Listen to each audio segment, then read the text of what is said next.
وہ شکل سے شریف گھر کی بیٹی لگ رہی تھی۔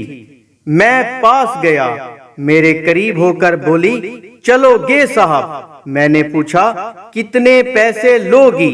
کہنے لگی، آپ کتنے دیں گے؟ میں نے اس کی نیلی سی آنکھوں میں جھانک کر دیکھا، وہ بے بس سی تھی۔ میں نے بولا، آؤ کار میں بیٹھو۔ وہ ڈر رہی تھی، کہنے لگی، کتنے آدمی ہو؟ میں نے کہا، ڈرو نہیں، میں اکیلا ہی ہوں۔ وہ خاموش بیٹھی رہی، پھر کہنے لگی، آپ مجھے سگریٹ سے اذیت تو نہیں دو گے نا؟ میں مسکرایا، بالکل بھی نہیں۔ پھر اس نے ایک لمبی سانس بھری، آپ میرے ساتھ کوئی ظلم تو نہیں کریں گے؟ آپ چاہے مجھے 500 کم دے دینا، لیکن میرے ساتھ برا نہ کرنا پلیز۔ وہ بہت خوبصورت تھی، معصومیت اس کی باتوں سے، مجبوری اس کی آنکھوں سے ٹپک رہی تھی۔ پھر بھی خدا جانے وہ کیوں جسم بیچنے پر مجبور تھی۔ وہ نہیں جانتی تھی میں کون ہوں۔ میں نے پوچھا، کھانا کھایا؟ کہنے لگی، نہیں۔ میں ہوٹل کے سامنے کار روکی، ہوٹل والا مجھے جانتا تھا، اس نے جلدی سے کھانا پیک کیا، مجھے دے دیا۔ میں کار میں بیٹھ گیا اور اپنے آفس کی طرف چل دیا۔ چوکیدار نے دروازہ کھولا، میں نے کار پارک کی۔ رات کے 11 بج رہے تھے، سب اپنا اپنا کام کر رہے تھے۔ وہ مسلسل میری طرف دیکھے جا رہی تھی۔ میں نے کھانا پلیٹ میں ڈالا، اسے کہا، ہاتھ دھو لو۔ وہ کہنے لگی، میں نے نہیں کھانا۔ میں نے پیار سے کہا، ڈرو نہیں، کچھ نہیں ہوگا۔ وہ ہاتھ دھو کر آئی، میرے سامنے کرسی پہ بیٹھ گئی اور کھانا کھانے لگی۔ جب کھانا کھا لیا تو کچھ کھانا بچ گیا، کہنے لگی، یہ میں گھر لے جا سکتی ہوں؟ میں مسکرایا، بالکل بھی نہیں۔ وہ چپ ہو گئی، برقع اتارنے لگی۔ میں نے کہا، رک جائیں، میرے پاس آ کر بیٹھ جائیں۔ وہ حیران تھی، میری آنکھوں میں دیکھ کر بولی، جلدی سے اپنا کام کریں، مجھے واپس چھوڑ آئیں۔ میں نے کہا، پوچھ سکتا ہوں کیوں کرتی ہو ایسا؟ کیوں بیچتی ہو جسم؟ بس اتنا کہوں گا، چھوڑ سکتی ہو کیا یہ سب؟ وہ میرے چہرے کی طرف دیکھنے لگی، آپ پاگل لگ رہے ہو مجھے۔ میں نے اس کی آنکھوں میں دیکھا، ہاں بالکل میں پاگل ہی ہوں، اور لوگ مجھے پاگل سمجھتے ہیں۔ مجھے وہ کہنے لگی، اگر کچھ کرنا نہیں ہے تو مجھے واپس چھوڑ کر آؤ۔ میں نے اس کے سر پر ہاتھ رکھا، پھر پرس سے 10,000 نکالے، اس کے ہاتھ پہ رکھے۔ وہ حیران تھی، کہنے لگی، میں نے نہیں لینے، آپ کیوں دے رہے ہیں؟ یہ پیسے مجھے نہیں چاہیے۔ اس کے چہرے پہ ایک تھکن محسوس ہو رہی تھی۔ وہ اپنے آنسو روکے بیٹھی تھی، بار بار کہہ رہی تھی، مجھے بس واپس چھوڑ کر آؤ، مجھے ڈر لگ رہا ہے۔ میں نے اسے یقین دلایا، ڈرنے کی کوئی بات نہیں ہے۔ اچھا بتاؤ نا، بہت درد دیا ہے زندگی نے، یہ سننا ہی تھا۔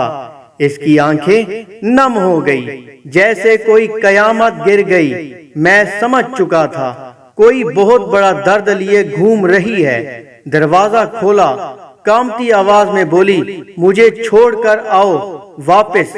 میں نے اسے بیٹھنے کا کہا، ڈرو نہیں، خود کو محفوظ سمجھو۔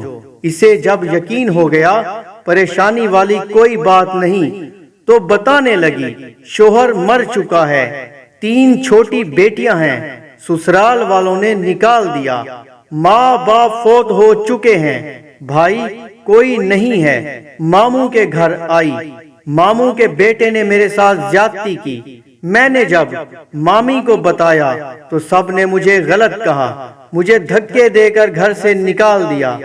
دور کے رشتہ دار نے ایک بڈھے سے میری شادی کرائی، اس کے بھی بچے تھے، اس کے بچوں نے مجھے بہت ذلیل کیا، پھر وہ شوہر بھی فوت ہو گیا۔ بیٹیوں کو لیے در بدر بھٹکنے لگی۔ نہ چھت تھی نہ روٹی تھی، بس بھوک اور افلاس تھا۔ سڑک پر کھڑی تھی، ایک صاحب آئے، کہنے لگے 1 گھنٹے کے 5000 دوں گا۔ نہ چاہتے ہوئے ماں کی ممتا، حالات کی ستائی ہوئی، کیا کرتی، آخر چل پڑی۔ اب ہر روز جسم بیچتی ہوں، کرائے کا گھر لیا ہے، بیٹیوں کو اکیلا چھوڑ کر آتی ہوں، کیا کروں؟ بہت بار سوچا خودکشی کر لوں، لیکن بیٹیوں کو دیکھ کر ہمت نہیں ہوتی۔ وہ رو رہی تھی، میں زمانے کی بے حسی محسوس کر رہا تھا۔ اس کے سر پر ہاتھ رکھا، اس سے کہا تمہارا آج سے میں بھائی ہوں، تم اپنی بیٹیوں کو لو اور میرے آفس کے اوپر والے ایک روم میں رہو۔ وہ یقین نہیں کر پا رہی تھی۔ کار میں بٹھایا، اس کے گھر پہنچا، بیٹیاں سوئی ہوئی تھی، بہت پیاری تھی، گود میں اٹھایا، دل کو سکون ملا۔ وہ مسلسل روئے جا رہی تھی، مجھے کہنے لگی آپ فرشتہ ہیں، آپ کون ہیں؟ میں اسے اپنے آفس لے آیا۔ وہ دعائیں دینے لگی، جھولی اٹھا کر نہ جانے کتنی دعائیں دیتی رہی۔ میں نے اسے کہا جا کر سو جائیں۔ اپنے آفس روم میں گیا، میرے سامنے سے وہ چہرہ گزرا جو ایک لڑکی اپنے شوہر سے جھگڑا کر رہی تھی، اسے کہہ رہی تھی مجھے طلاق دو، تم کو میری قدر ہی نہیں ہے۔ وہ اپنا گھر جلا رہی تھی اپنی بے وقوفی کی وجہ سے۔ وہ بیچاری کیا جانے زمانے کی تلخیاں کیا ہوتی ہیں، زمانے کا ڈسنا کیا ہوتا ہے۔ میں بتانا چاہتا ہوں اپنا گھر جان بوجھ کر اجاڑنے والی لڑکیوں کو طلاق لینا آسان ہے، اس کے بعد جینا بہت مشکل ہے۔ کبھی ساس کا رونا، کبھی نند کا سیاپا، کبھی جیٹھانی سے لڑائی، یہ ہر گھر کی بات ہے۔ اس کا ہرگز مطلب نہیں طلاق لینا یا گھر اجاڑنا۔ کم عمری میں ہی میرے سر کے بال سفید ہو گئے ہیں۔ ہزاروں آنکھوں کے آنسو دیکھ کر اپنے گھروں کو آباد رکھو۔ عورت خدا کی قسم میرے معاشرے کی زنجیروں میں جکڑی ہوئی ایک قیدی ہے۔ کبھی باپ کی پگڑی پہ لٹ گئی، تو کبھی ساس کے زہر آلود لہجے پہ، کبھی شوہر کی انا پہ خاک ہو گئی، تو کبھی اولاد کی وجہ سے اپنی عزت تک قربان کر بیٹھی۔ چینل کو سبسکرائب کرنے کے بعد گھنٹی کو ضرور دبائیں تاکہ ہمارا رابطہ بنا رہے۔ اللہ آپ کا حامی و ناصر